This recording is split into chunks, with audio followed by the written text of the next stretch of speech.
Hello guys, कैसे हैं आप सभी लोग। Hope all are you doing well. तो हमने जो 10 यूनिट है उसके फर्स्ट चैप्टर कर लिया था, जिसमें कि भौगोलिक वितरण था। सेकंड संवैधानिक अनुसंधान वाला था, जिसमें से हम लोग आधा चैप्टर या आधे आर्टिकल्स में आपको पढ़ा चुकी थी। अब हम नेक्स्ट आर्टिकल्स और देख लेंगे, थोड़े आधे और बचे हुए हैं लगभग, तो उनको और कंप्लीट करेंगे। आप पहले वाले रिवाइज कर लीजिए एक बार और उसके बाद फिर ये दोबारा पढ़िए तो आपको जल्दी याद हो जाएगा। नेक्स्ट देखते हैं कि अनुच्छेद 16 देखते हैं। अनुच्छेद 16 में दिया हुआ है किसी पद पर नियोजन या नियुक्ति से संबंधित विषयों में सभी नागरिकों के अवसर की समता होगी। तो जो आर्टिकल 16 है उसमें दिया हुआ है कि किसी पद पर नियोजन या नियुक्ति से संबंधित विषय में सभी नागरिकों के लिए अवसर की समता होगी। मतलब कोई भी नागरिक है, अगर वो कोई जॉब के लिए एलिजिबल है तो उसे वह अवसर प्रदान किया जाएगा। सेकंड दिया हुआ है 16.2 में है धर्म, मूलवंश, जाति, लिंग, जन्मस्थान, उद्भव या निवास के आधार पर कोई भी नागरिक राज्य के किसी भी रोजगार एवं कार्यालय में अयोग्य नहीं ठहराया जाएगा। यहाँ पर कुछ आधार दिए हुए हैं: धर्म, मूलवंश, जाति, लिंग, जन्मस्थान, उद्भव या निवास। इनके आधार पर कोई भी नागरिक राज्य के किसी भी रोजगार एवं कार्यालय में अयोग्य नहीं ठहराया जाएगा। मतलब ये कुछ आधार दिए हुए हैं जिनके आधार पर आप किसी व्यक्ति से ये नहीं कह सकते कि तुम यहाँ काम नहीं कर सकते क्योंकि आप इस विशेष धर्म के हैं, या ये आपका मूलवंश है, या ये आपकी जाति है, जन्मस्थान, उद्भव, लिंग। इन आधारों पर आप किसी को भी कोई काम करने से नहीं रोक सकते अगर वो उस काम के लिए एलिजिबल है। तो on the basis of caste, religion, इन सब के लिए आप उसको नहीं रोकेंगे। नेक्स्ट देखेंगे 16.4 SC, ST, OBC, scheduled tribe, schedule caste और OBC अदर बैकवर्ड कास्ट के लिए आरक्षण। इसमें आरक्षण की व्यवस्था है 16.4 में, और 16.4 के का में दिया हुआ है कि पदोन्नति में आरक्षण। मतलब पदोन्नति में आरक्षण, SC, ST के लिए पदोन्नति में आरक्षण है, उनका प्रमोशन जल्दी हो जाता है। जनरल कास्ट वालों का प्रमोशन लेट होता है, तो उनको प्रमोशन में भी आरक्षण है। तो उसका ही बताया गया है यहाँ पे कि 16.4 का में पदोन्नति में आरक्षण है। ये कौन से कॉन्स्टिट्यूशन अमेंडमेंट के तहत किया गया था? ये हुआ था 77 कॉन्स्टिट्यूशन अमेंडमेंट 1995 में। अब 1995 में जब ये अमेंडमेंट किया गया तो एक बात आई कि आप जैसे पदोन्नति में आरक्षण देते हैं तो अदर कास्ट के या अदर वर्ग के जो लोग हैं उन लोगों को आपत्ति हो सकती है कि आप इन लोगों को आरक्षण कैसे दे सकते हैं, जबकि जॉब में एक जैसे हैं, एलिजिबल भी दोनों बराबर हैं, तो आप इन लोगों को आरक्षण जल्दी क्यों दे रहे हैं। तो उसके लिए एक मामला सामने आया था 2006 में, M नागराज बनाम भारत संघ। तो इसमें बोला गया कि अगर उनका 2 शर्तें होनी चाहिए तभी आरक्षण मिलेगा। एक तो उनका अपर्याप्त प्रतिनिधित्व होना चाहिए, दूसरा प्रशासनिक दक्षता प्रभावित ना हो। मतलब ऐसा ना हो कि उन लोगों को केवल प्रमोशन इसलिए दिया जा रहा है क्योंकि वो ST या SC वर्ग से आ रहे हैं और उनमें कोई दक्षता हो ही ना। तो दक्षता होनी चाहिए और वो दक्षता प्रभावित नहीं होनी चाहिए। मतलब जो अदर कास्ट के लोग हैं उन लोगों को ऐसा नहीं लगना चाहिए कि इन लोगों को प्रमोशन ऐसे ही मिल गया है, उनके विकास के लिए ये प्रमोशन जरूरी है। उनको ये लगना चाहिए जिससे कि प्रशासनिक दक्षता ना गड़बड़ाए। नेक्स्ट देखेंगे 16.4 खा में दिया हुआ है। 16.4 खा में दिया हुआ है कैरी फॉरवर्ड नियम या बैकलॉग भर्ती। तो कैरी फॉरवर्ड नियम ऐसा होता है, मैं जैसे कि इस साल 100 पदों पर भर्ती निकली हो और उसमें से 50 रिजर्वेशन कैटेगरी के लिए है। तो रिजर्वेशन कैटेगरी अगर इस बार भरी नहीं हुई, मान लो 50 भर्ती आनी थी लेकिन फॉर्म ही उतने भरे नहीं हुए, या उन्होंने एक क्राइटेरिया रखा था कि इसके ज़्यादा नंबर वाले ही पास माने जाएंगे लेकिन उतने ज़्यादा नंबर किसी के आए नहीं, उस पर्टिकुलर कैटेगरी से SC ST हो सकती है, तो फिर क्या करेंगे, इन सीटों को आगे के लिए फॉरवर्ड कर देंगे। तो इसको कैरी फॉरवर्ड नियम कहते हैं या बैकलॉग भर्ती कहते हैं, मतलब पीछे की भर्ती को पूरा करना। और कैरी फॉरवर्ड मीन्स अभी की भर्ती आगे बढ़ाना, तो इसको कैरी फॉरवर्ड नियम या बैकलॉग भर्ती कुछ भी बोल दीजिए, दोनों एक ही है। समझ गए होंगे आप कैरी फॉरवर्ड का क्या मतलब है। तो 81 CA 81 constitution amendment 2000 81 constitution amendment 2000 में ये बोला गया, 16(4) खा को जोड़ा गया और कैरी फॉरवर्ड या बैकलॉग की बात कही गई। नेक्स्ट देखेंगे, नेक्स्ट दिया हुआ है अनुच्छेद 335। तो अनुच्छेद 335 में क्या है, SC ST के दावों का प्रावधान। दावे एज रिलैक्सेशन, सीधा मतलब मैं समझाती हूँ इसका, दावों और ये सब बहुत बड़ा पैराग्राफ टाइप का लिखा हुआ है, मैं आपको शॉर्ट में बताती हूँ। एज रिलैक्सेशन, SC ST के लिए कुछ चीज़ें बोली जाती हैं। एज रिलैक्सेशन दिया जाता है कि किसी मतलब जनरल वालों की एज अगर 40 है तो SC ST वालों के लिए 45 है वही एज, या OBC वालों के लिए 42 है, SC ST वालों के लिए 45 है और ये जनरल वालों के लिए 40 है। तो ऐसे एज रिलैक्सेशन की बात कही गई है 335 में। और ये 335 कॉन्स्टिट्यूशन अमेंडमेंट जो हुआ था वो 82वां संविधान संशोधन है 2000 में हुआ था। और एक मार्क्स कम का भी होता है, क्राइटेरिया होता है कुछ, जैसे कि आपने नेट सेट के पेपर दिए होंगे तो नेट सेट में होता है कि जनरल वालों के लिए शायद पासिंग मार्क्स 40 रहते हैं, जनरल वालों के लिए 45 रहते हैं या 45% रहता है, और SC ST वालों के लिए 40 रहता है, something like that, I don't remember exactly. तो आप एक बार देख लीजिए क्या मार्क्स का मैटर है, पर यही होता है कि उन लोगों के लिए, जैसे SC ST वालों के लिए बोला जा रहा है कि 40 पे हो जाएंगे आप लोग, और जनरल वालों के लिए बोला जा रहा है कि आपके लिए मिनिमम मार्क्स होने चाहिए 45। तो ये होता है एज रिलैक्सेशन और मार्क्स कम, यही है SC ST के दावों का प्रावधान। फिर देखेंगे अनुच्छेद 164(1) तो इसमें MP CG मतलब मध्य प्रदेश, छत्तीसगढ़, झारखंड एंड उड़ीसा में जनजातियों के कल्याण के लिए पृथक मंत्री होगा। अब क्योंकि विकास के सोपान में कहीं ना कहीं SC ST वाले कुछ पर्टिकुलर कैटेगरी के लोग जो पीछे रह गए हैं उनके विकास के लिए या उनके कल्याण के लिए एक पृथक मंत्री की व्यवस्था की गई है, जिससे वो पर्टिकुलर केवल उन लोगों पर ध्यान दिया जाए और उनको विकास के क्रम में आगे बढ़ाया जाए। तो ये हो गया 164 में। 4 अपने राज्य याद रखिए, मध्य प्रदेश, छत्तीसगढ़, झारखंड और उड़ीसा। इन चारों राज्यों में जनजातियों के कल्याण के लिए एक पृथक मंत्री की व्यवस्था की जाएगी। नेक्स्ट आर्टिकल देखेंगे अनुच्छेद 330। तो 330 में लोकसभा में SC ST के लिए आरक्षण, रिजर्वेशन दिया जाएगा। पॉलिटिकली व्यू देखें तो कहीं ना कहीं SC ST के लोग पॉलिटिक्स में अब कम होंगे, तो क्योंकि अगर अपन को किसी का डेवलपमेंट करना है तो हर एस्पेक्ट में करना होगा उनका डेवलपमेंट, तो इसीलिए पॉलिटिक्स में भी उनको रिजर्वेशन दिया गया है। तो लोकसभा में SC ST के लिए आरक्षण दिया गया है।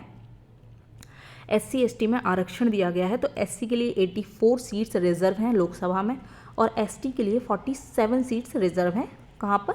लोकसभा में। वहीं अपन मध्य प्रदेश की बात करेंगे तो टोटल नंबर ऑफ सीट इन लोकसभा मध्य प्रदेश की 29 है, जिसमें से SC के लिए 4 सीट रिजर्व हैं और ST के लिए 6 सीट रिजर्व हैं। आप 6 सीटों के नाम भी ध्यान रखिए, शहडोल, मंडला, धार, खरगोन, बैतूल और रतलाम। ये 6 जगहों से लोकसभा में ST कैटेगरी का व्यक्ति ही जाएगा। नेक्स्ट देखेंगे 332 देखेंगे तो 332 में विधानसभा में SC ST के लिए आरक्षण है। तो 330 में लोकसभा के लिए हो गया और 332 में हो गया विधानसभा में SC ST के लिए आरक्षण। तो आप देखेंगे कि ST के लिए 47 सीट्स रिजर्व हैं मध्य प्रदेश में। ठीक है, उसके बाद 334 देखेंगे तो 334 में लोकसभा एवं विधानसभा में 10 वर्षों के लिए आरक्षण बढ़ाया गया है। बेसिकली जब रिजर्वेशन स्टार्ट हुआ था तो संविधान में ये बात कही गई थी कि रिजर्वेशन 10 वर्षों के लिए दिया जा रहा है, जिससे पिछड़े वर्ग SC ST वर्ग के जो लोग हैं जिनको विकास के क्रम में आगे बढ़ाना है उनका विकास हो सके। पर 10 वर्षों बाद ये देखा गया कि अभी भी ये विकास के सोपान में उतने आगे नहीं आए हैं जितना कि गवर्नमेंट सब कैटेगरीज का कंट्रीब्यूशन डेवलपमेंट में चाहती है। तो इसलिए इसको 10 वर्षों के लिए आगे बढ़ाया गया और ऐसे 10 वर्षों के लिए कैरी फॉरवर्ड करते अभी 2020 तक ऑलमोस्ट शायद 70 ईयर्स हो गए हैं कंप्लीट, और 2020 से 2030 तक के लिए 26 जनवरी 2020 से 30 तक के लिए फिर से 10 वर्षों के लिए आगे बढ़ाया गया और इसको 104वां संविधान संशोधन 104 कॉन्स्टिट्यूशन अमेंडमेंट 2019 के थ्रू इसको बढ़ाया गया है। और ये जो ये जो 10 वर्षों के लिए आरक्षण बढ़ाया जाता है ये अनुच्छेद 334 में दिया हुआ है, इसको ध्यान रखिएगा। नेक्स्ट देखेंगे अनुच्छेद 243 घा या डी कुछ भी बोल लीजिए। SC/ST को संबंधित स्तर पर उनकी जनसंख्या के अनुपात में स्थान आरक्षण किए जाने का प्रावधान। देखिए SC/ST की जनसंख्या जितनी है उनको उनकी जनसंख्या के अनुपात में रिजर्वेशन के लिए 243(3) का प्रावधान किया गया है बेसिकली। और 243D पंचायतों में आरक्षण के लिए है। सीधा बोलूँ तो मतलब ऐसा है कि 243D का प्रावधान, 243D में पहले बोला है स्थानीय। अब स्थानीय आपको पता होंगे कि दो चीज़ें होती हैं, या तो नगर पालिका होती है, नगर निगम होते हैं, और नगर पंचायतें होती हैं। तो 243D में नगर पंचायतों की बात की गई है, स्थानीय आरक्षण से मतलब नगर पंचायतों से है। तो 243D में ऐसा बोल दिया कि संबंधित स्तर पर उनकी जनसंख्या के अनुपात में स्थान आरक्षित का प्रावधान, और 243D1 में बोल दिया गया पंचायतों में आरक्षण। और 243D2 में देखेंगे कि पंचायतों में ST कैटेगरी की महिलाओं के लिए आरक्षण, तो 1/3 महिलाएं होंगी पंचायतों में। और ये कॉन्स्टिट्यूशन अमेंडमेंट 2003वां है, ठीक है, 73वां है, माय मिस्टेक, 73 कॉन्स्टिट्यूशन अमेंडमेंट के थ्रू ये आर्टिकल जोड़ा गया है। नेक्स्ट देखेंगे, नेक्स्ट दिया हुआ है 243T1। तो SC/ST के लिए नगर पालिका में प्रत्यक्ष निर्वाचन, नगर पालिकाओं में उनकी सीट आरक्षित करने के लिए SC/ST में नगर पालिका में भी आरक्षण दिया गया है। जो कॉन्स्टिट्यूशन में कौन से आर्टिकल में है, 243T1। सेम 243T2 में बोला गया है कि SC/ST की महिलाओं को 1/3% आरक्षण, तो ये नगर पालिका में आता है। नेक्स्ट देखेंगे, नगर पालिका का हो गया, ऊपर नगर पंचायतों का हो गया। नेक्स्ट देखेंगे 371 में दिया हुआ है महाराष्ट्र गुजरात राज्य से संबंधित प्रावधान। आपको ध्यान होगा जो अपन पिछला वाला लेक्चर देखे थे उसमें अपन ने सूचियाँ पढ़ी थी, अनुसूची 5 और अनुसूची 6, जिसमें अनुसूचित क्षेत्र और जनजातीय क्षेत्रों के बारे में मैंने बताया था। तो उन्हीं क्षेत्रों से संबंधित प्रावधान, कुछ प्रावधान करते हैं SC/ST के लिए। तो उन राज्यों में जो प्रावधान किए जाते हैं तो उन राज्यों के नाम विशेष पर्टिकुलर आर्टिकल में दे दिए गए हैं। तो वही आर्टिकल देख रहे हैं अपन कि 371 में महाराष्ट्र गुजरात राज्य से संबंधित प्रावधान, 371A में नागालैंड से संबंधित विशेष प्रावधान, 371B में असम से संबंधित विशेष प्रावधान, 371 में मणिपुर से संबंधित विशेष प्रावधान, 371D में तेलंगाना आंध्र प्रदेश से संबंधित विशेष प्रावधान, 371E में दिया है आंध्र प्रदेश में केंद्रीय विश्वविद्यालय की स्थापना, 371F में दिया है सिक्किम से संबंधित विशेष प्रावधान, 371 में G में दिया हुआ है मिजोरम से संबंधित प्रावधान, 371H में अरुणाचल से संबंधित प्रावधान, 371I में दिया हुआ है गोवा से संबंधित प्रावधान, और J में दिया है कर्नाटका से। तो इस तरीके से 371 एक बार आप देख लीजिए। मैं रिकॉल बहुत अच्छे से नहीं कर पा रही हूँ, इसलिए मैं आपको बहुत अच्छा नहीं समझा पा रही हूँ, पर जहाँ तक मुझे याद आ रहा है ये उनके प्रशासनिक क्षेत्र से ही संबंधित हैं। तो एक बार देख लीजिए, मैं नेक्स्ट लेक्चर में आपको एक बार और रिकॉल करके और समझा दूँगी। नेक्स्ट देखते हैं 338 का। तो 338 में ST के लिए एक राष्ट्रीय आयोग का गठन का उपबंध किया गया है, और ये हुआ है कॉन्स्टिट्यूशन अमेंडमेंट 89। कॉन्स्टिट्यूशन अमेंडमेंट 89 कब हुआ ये? 2003 में। क्या बोला इसमें कि राष्ट्रीय आयोग का गठन करेंगे। आयोग का गठन 19 फरवरी 2004 को इस आर्टिकल के अधीन एक आयोग का गठन किया गया। उसकी डेट थी 19 फरवरी 2004। इसमें संरचना क्या होगी? एक अध्यक्ष होंगे, एक उपाध्यक्ष होंगे, 3 सदस्य होंगे।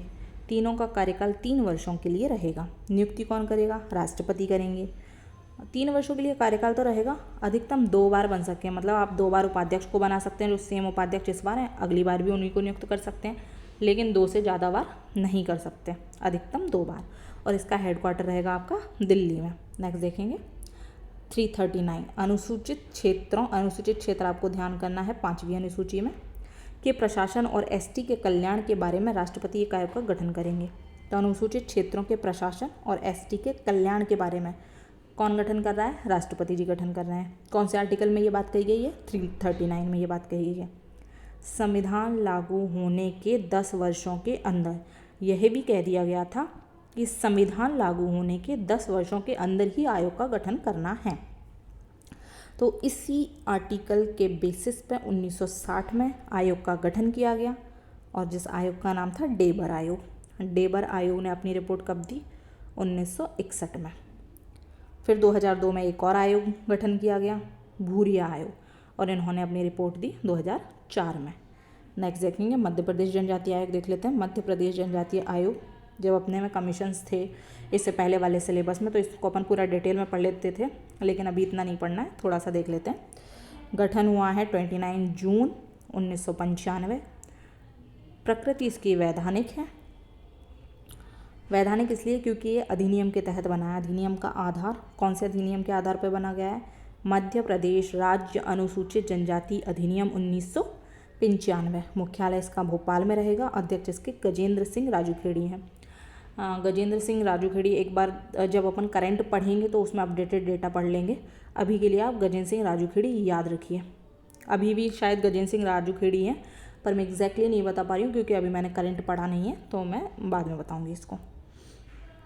हाँ, कुछ समितियाँ, कुछ आयोग का गठन हुआ है जो पर्टिकुलरली एसटी से संबंधित हैं, तो मैंने एक साथ लिख दिए हैं सारे, जिससे कि आपको भूलने में भूल ना जाए, याद रखने में आसानी हो, और आपको एक ही साथ दे दिए हैं मैंने। तो एल्विन समिति पढ़ेंगे सबसे पहले। 1959 की एल्विन समिति है। क्यों बनाई गई थी? एसटी के विकास कार्यक्रमों की जांच हेतु गठित प्रथम समिति है ये। किस लिए बनाई गई थी? एसटी के विकास कार्यक्रमों की जांच हेतु। फिर डेबर आयोग बना था 1960 में। हाँ, डेबर आयोग ने 1961 में अपनी रिपोर्ट दी थी, अपन पढ़ के आए हैं। और क्या रिपोर्ट में क्या बोला था कि पीवीटीजीएस करके एक ग्रुप बनाया जाए, जिससे कि जनजातियों में भी जो पिछड़ी जनजातियां हैं उनका विकास किया जा सके।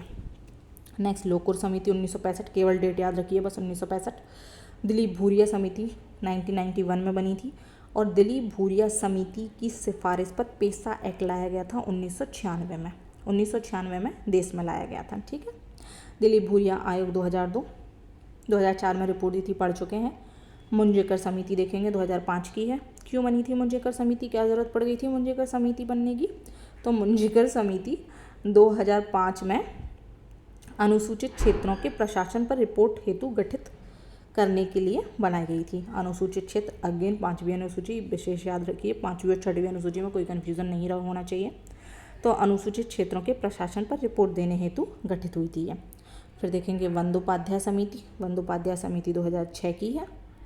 फिर देखेंगे प्रोफेसर वर्जीनियस साशा समिति 2013 की है। तो वर्जीनियस साशा समिति क्यों बनाई गई थी? 2013 में बनी थी। जनजातीय समुदाय की सामाजिक आर्थिक शैक्षिक जांच करने हेतु गठित हुई थी कि एसटी समुदाय का सामाजिक आर्थिक शैक्षिक रूप से कितना विकास हो रहा है, उसकी रिपोर्ट के लिए, उसकी जांच के लिए वर्जीनियस साशा समिति बनाई गई थी। नेक्स्ट पेशा एक्ट देख लेते हैं। पेशा एक्ट दिलीप भूरिया समिति की, दिलीप भूरिया समिति 1991 में, जो याद रखिए दिलीप भूरिया समिति बनी थी 1991 में, और दिलीप भूरिया आयोग बना था 2002 में। दोनों में कन्फ्यूज़न बिल्कुल नहीं रखें। तो 1991 में ये जो समिति बनी थी, इसने सिफारिश की थी पेशा एक्ट की। पेशा एक्ट क्या है? पेशा एक्ट पंचायती राज से संबंधित संविधान के भाग 9 के प्रावधानों का अनुसूचित क्षेत्रों में विस्तार करने के लिए अधिनियमित किया गया था। तो ये याद रखिए आप लोग, ठीक है। तो ये दिलीप भूरिया समिति की सिफारिश पर बना था। 24 दिसंबर 1996 को लागू हुआ था, लेकिन मध्य प्रदेश में ये अभी 15 नवंबर 2022 को लागू हुआ है, ठीक है। ये आपका कंप्लीट हो गया सेकंड चैप्टर। इसके अलावा फर्स्ट चैप्टर को एक बार रिवाइज, इससे पहले वाले चैप्टर को एक बार रिवाइज कीजिए, मतलब सेकंड चैप्टर है का फर्स्ट पार्ट है वो। तो कुछ आर्टिकल्स मैंने उसमें करवा दिए थे, कुछ आर्टिकल्स ये हो गए हैं, और इस तरीके से आपका सेकंड चैप्टर ऑलमोस्ट कंप्लीट हो गया। बाकी कुछ अगर मेरे को नया मिलेगा, मतलब मैंने अभी तक इतना ही पढ़ा हुआ है, इसके अलावा अगर मेरे को कभी कुछ मिलता है मैं आपको ऐड करके दे दूँगी। आप इस PDF को टेलीग्राम ग्रुप से ले सकते हैं। टेलीग्राम की लिंक नीचे डिस्क्रिप्शन बॉक्स में मिल जाएगी आपको। Thank you so much. Thanks for watching.